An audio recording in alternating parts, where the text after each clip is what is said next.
Hey guys, how's it going? So I'm going to start a new video series today. I've made a couple of video series already, one on church history and one on movie history. And with this series, we're going to look at television history. This is a class that I've taught in the past. I think the most recent time I taught it was a couple of years ago, maybe about a year ago. I don't really remember.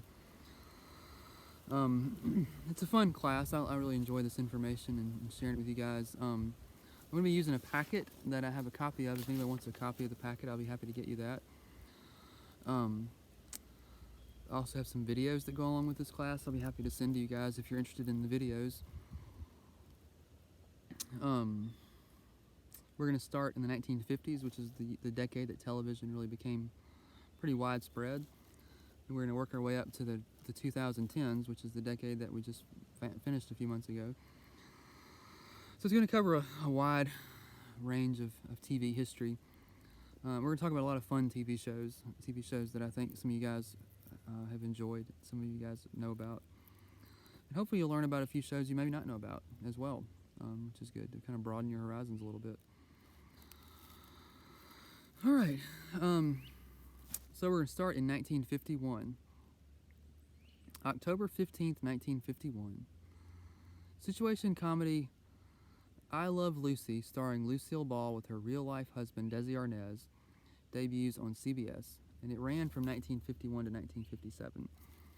Now, in 1957, from then to 1960, it kind of switched formats to the Lucy-Desi Comedy Hour.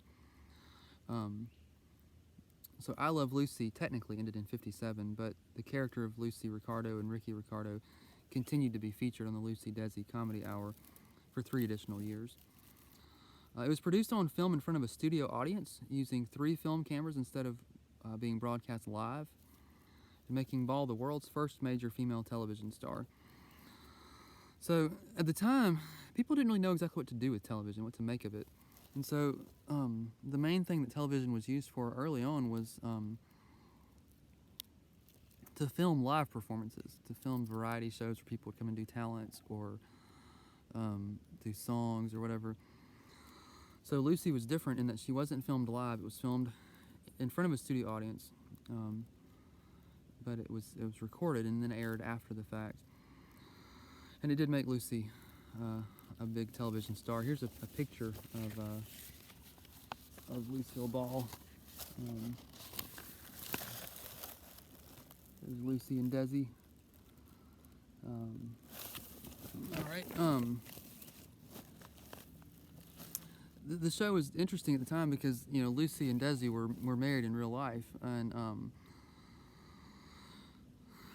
when the show was originally envisioned, the producers didn't want Lucille Ball to use Desi Arnaz as her co-star because they didn't think an American audience would accept a Cuban actor as her husband, and she had to kind of fight and convince them that they would, and of course it worked great.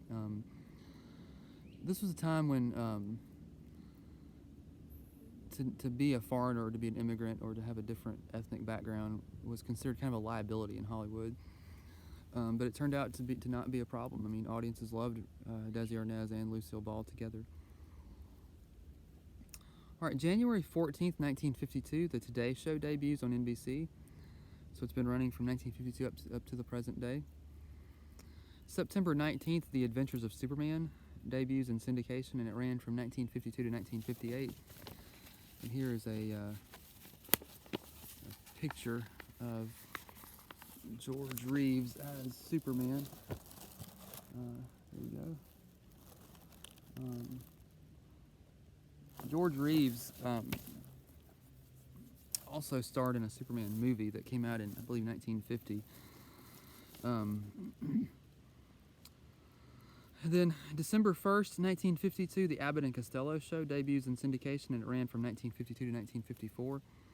Bud Abbott and Lou Costello had originally gotten started as radio comedians, and they were making the transition from radio to television, which so many other radio personalities were making at this time. Here's a picture of Abbott and Costello.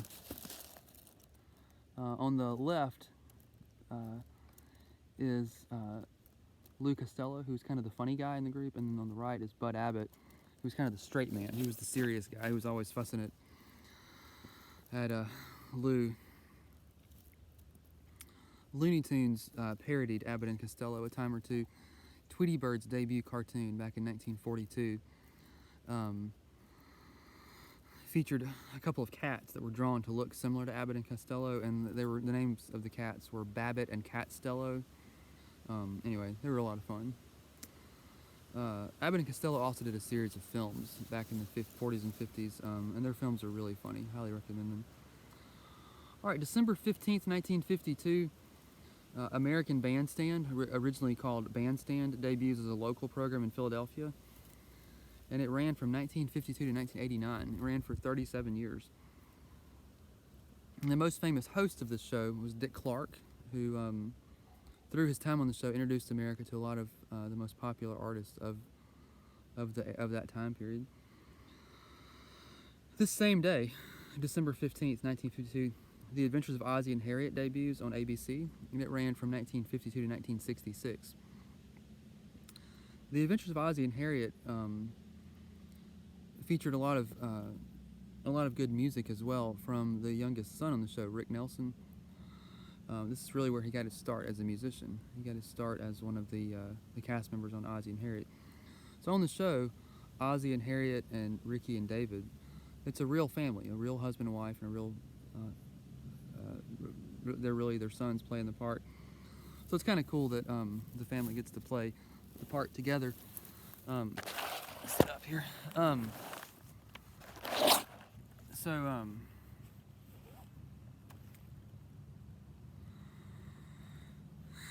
Looking now at 1953, April the 3rd, 1953, TV Guide is published for the first time in the United States with 10 editions and a circulation of 1,562,000. So TV Guide is published to kind of coincide with television becoming more of a household thing. This was really the time when more and more families were getting television sets. They were getting to be more affordable, and they were kind of changing the way people spent their time at home. Before this, radio was a source of not just music, but a source of a lot of shows, comedy shows, drama shows, mysteries.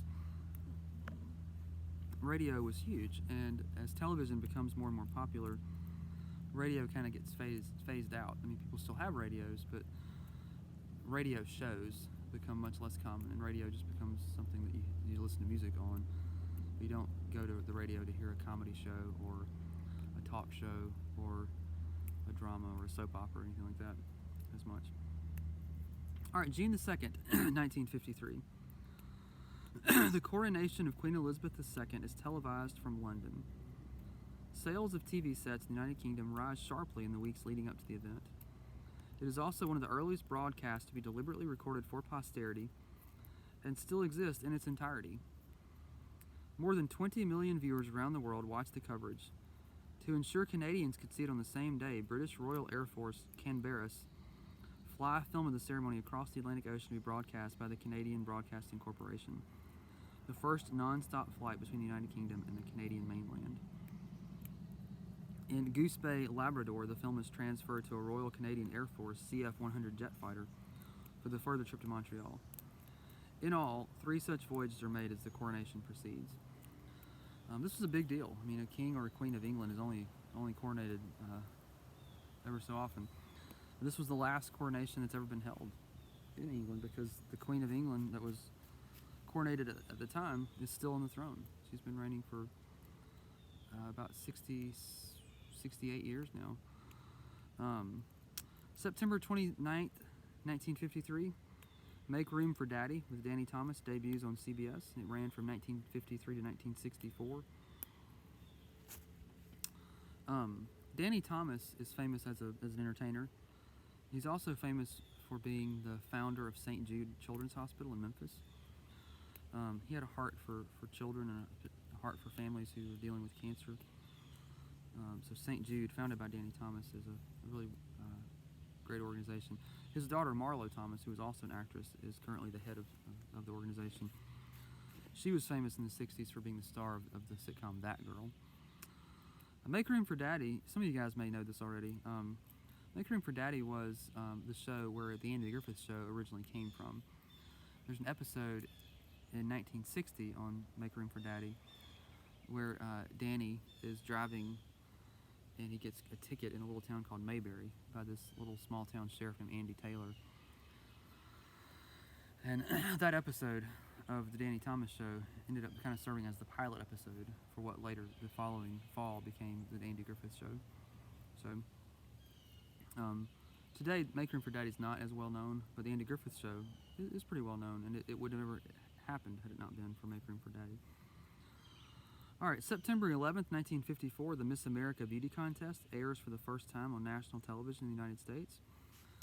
27 million viewers watched as Leanne Merriweather wins the first title. Merriweather would later become an actress portraying Catwoman in the 1966 film Batman. And here is Lee Merriweather in her Batman getup, or I'm sorry, Catwoman getup in the Batman film. It's her famous Catwoman pose.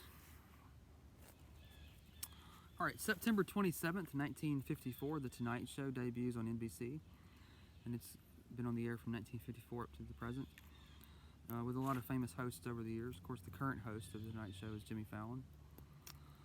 March the 5th, 1955, Elvis Presley appears on television for the first time. The program is Louisiana Hayride, televised locally in Shreveport, Louisiana.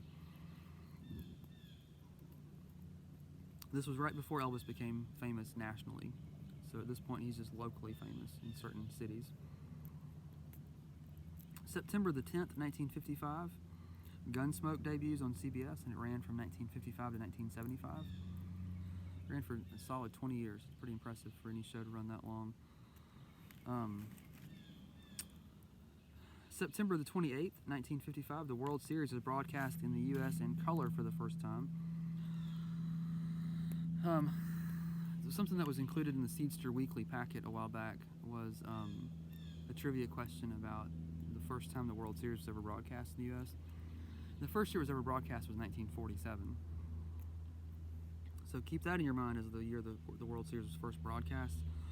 This statistic is when the World Series was first broadcast in color, 1955. All right, October the 1st, 1955, The Honeymooners debut on CBS, starring Jackie Gleason, and it runs from 55 to 56. They actually only did 39 episodes, which is very unusual. Most shows aren't put in syndication unless they're released about 3 seasons worth. But The Honeymooners only had 39 episodes, but it was such a well-known show that it's continued to be popular down to the current time. Here is a picture of the cast of The Honeymooners. Jackie Gleason, Audrey Meadows, along with Art Carney, and I forget the actress who played Norton's wife right now, but I'll have to look that up later. October 2nd, 1955, Alfred Hitchcock Presents debuts on CBS, and it ran from 1955 to 1962. It didn't exactly end in 1962, it just was reformatted into an hour-long program. So from 55 to 62, it was Alfred Hitchcock Presents, and from 62 to 65, it was the Alfred Hitchcock Hour. So Alfred Hitchcock was on television for a total of 10 years, 7.5-hour format and 3 in an hour-long format. October 3rd, 1955, Captain Kangaroo debuts on CBS, and it ran from 1955 to 1984. And the Mickey Mouse Club debuts on ABC, featuring Mouseketeer Annette Funicello, and it ran from 1955 to 1996. And here is a picture of Annette Funicello. She was one of the most famous Mouseketeers. She went on to have a pretty successful film career. She did a lot of Disney films. She did a lot of beach films with Frankie Avalon. She starred in The Shaggy Dog, which was Disney's first live-action comedy. Annette Funicello also guest starred on Full House a time or two, and you may remember, if you've seen the episode, Michelle on the show can't really pronounce her name. She calls her Funny Jello instead of Funicello. It's kind of funny. Alright, December the 31st, 1956. Game series host Bob Barker makes his national television debut in the United States on the program Truth or Consequences. So Bob Barker's been on TV since 1956. October 4th, 1957, Leave It to Beaver debuts on CBS, and it ran from 57 to 63. And it starred Jerry Mathers in the role of Theodore Beaver Cleaver, and Barbara Billingsley as his mother. All right, October the 10th, 1957, Zorro debuts on ABC, and it ran from 1957 to 1959. Here's a picture of Zorro. This old Zorro television show starred Guy Williams as Don Diego de la Vega. This was produced by Disney, and so when I was a kid growing up, this show was often aired, reruns of the show were often aired on the Disney Channel. It's a great show. It's highly entertaining, especially if you like Zorro. I highly recommend it. September 24th, 1958, The Donna Reed Show debuts on ABC, and it ran from 1958 to 1966. If you guys happen to watch my movie history videos that I did a while back, you may recognize the name Donna Reed because we talked about her when we were discussing fantasy films. She was the star of It's a Wonderful Life, and then she went on to have this sitcom of her own. She was a great actress. June the 4th, 1959, the final Three Stooges short produced by Columbia Pictures is released. This was their 190th short. They had started in 1934. Thanks to TV reruns, the Stooges would soon experience a resurgence in popularity. So when their contract ended with Columbia, it looked like their career was over, and it was kind of a down time for the Three Stooges. But shortly after their last short was produced, television stations started airing their shorts and introducing them to a whole new audience. And kids who weren't even alive when they started doing their shorts back in the 30s started to love the Three Stooges, and so it caused them to experience this huge surge in popularity thanks to television. Here's a picture of Christine McIntyre. She was a leading lady in many 1940s and 50s Stooges shorts. So if you've seen a lot of 1940s and 50s Stooges shorts, you may recognize her. Really great actress. September the 12th, 1959, Bonanza debuts on NBC. The first weekly television series broadcast completely in color. This was unusual. Most TV shows at this time were still being filmed in black and white. Bonanza ran from 1959 to 1973. And it had a lot of memorable actors. Probably one of the most famous actors it had was Michael Landon, who played Little Joe. Michael Landon would later become famous for other shows that he did, like Little House on the Prairie and Highway to Heaven. October the 2nd, 1959, Rod Serling's The Twilight Zone debuts on CBS, and it ran from 1959 to 1964. Here's a picture of Rod Serling, the creator of The Twilight Zone. Twilight Zone is my all-time favorite show. I think it's a phenomenal show, and it's really well done. I highly recommend it if you haven't checked it out. I have all the episodes. I own all the episodes. If you ever want to check them out, I'll be happy to loan them to you. November the 29th, October the 4th, 1959, Dennis the Menace debuts on CBS, and it ran from 1959 to 1963. Here's the cast of Dennis the Menace. Dennis the Menace, of course, started out as a comic strip, but then it became popular, and for a few years here in the 50s and 60s, there was a television show based on it. Jay North played the role of Dennis. And then finally, November the 29th, 1959, the Grammy Awards are first televised as part of NBC's Sunday Showcase. This was the beginning of Grammy Awards being introduced on television. So that's a quick look at 1950s television history. A lot of cool things happened in the 50s. A lot of great shows either started or ended in the 1950s. I have 10 questions I'm going to ask you guys. This is just kind of recapping what we covered in this little segment here. And these are going to be mostly true false with a little bit of multiple choice thrown in as well. True or false, Christopher Reeve was the star of the 1950s TV show The Adventures of Superman. Christopher Reeve was the star of the 1950s TV show The Adventures of Superman. That is false. It was George Reeves that was the star of the show. Christopher Reeve was the star of the 1970s and 80s era movies of Superman. Christopher Reeve starred in 4 Superman films from 1978 to 1987. It was George Reeves who did the TV show. All right, number 2, true or false? Jay North portrayed Dennis Mitchell in Dennis the Menace, which debuted in 1959. Jay North portrayed Dennis Mitchell in Dennis the Menace, which debuted in 1959. That is true. It was Jay North who played the part. Number 3, true or false? The Tonight Show, which debuted in 1954, was originally hosted by Johnny Carson. The Tonight Show, which debuted in 1954, was originally hosted by Johnny Carson. We didn't really discuss that. That's actually false. Johnny Carson came to the show in 1962. After the show had been on the air for a few years, Johnny Carson took Jack Parr's place, and Johnny Carson hosted the show until 1992. He hosted it for 30 years. He was succeeded by Jay Leno, and then Jay Leno was succeeded by Jimmy Fallon. So anyway, number 3 is false. Johnny Carson was not the original host. All right, number 4, true or false? Alfred Hitchcock was not famous until he started hosting the weekly TV series Alfred Hitchcock Presents in 1955. Alfred Hitchcock was not famous until he started hosting the weekly TV series Alfred Hitchcock Presents in 1955. That's false. Alfred Hitchcock had been a famous movie director for about 3 decades before he ever did anything involving television. Some of his most famous movies had already been released before the TV show was ever aired. Number 5, true or false? Guy Williams, star of Disney's 1950s series Zorro, went on to become famous as the star of the 1960s show Lost in Space.